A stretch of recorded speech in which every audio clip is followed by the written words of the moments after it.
देखें 2 दिन के बाद ये धनिया जो है ये बिल्कुल खुश्क हो गया और इसकी आवाज़ भी आपको महसूस हो रही होगी।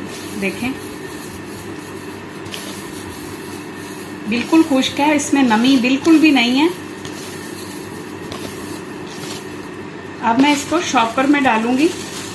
ये आम शॉपर है, कोई भी किसी किस्म का, या प्लास्टिक बैग आपके पास हो तो वो ले लें और उसमें इसको डाल लें। अब ये खुश्क धनिया मैंने इस शॉपर में डाल दिया और इसको मैं ऊपर से अच्छी तरह से हवा निकाल के तो इस तरह लपेट के डीप फ्रीज़र में रख दूंगी। और जब मैंने यूज़ करना होगा तो मैं इसको निकालूंगी और थोड़ी देर पहले इसको थोड़े से पानी में भिगो दूंगी। या खुश्क भी आप इस्तेमाल कर सकते हैं, जिस तरह मेथी जो है वो सालन के ऊपर डालते हैं, इस तरह से आप इस धनिया को इस्तेमाल कर सकते हैं। और कम से कम ये 1-1.5 माह बिल्कुल सही रहेगा और इसका कलर भी ख़राब नहीं होगा। अगर आपको मेरी ये वीडियो पसंद आए तो इसे लाइक और शेयर करें और मेरे चैनल को सब्सक्राइब करें। अल्लाह हाफिज़।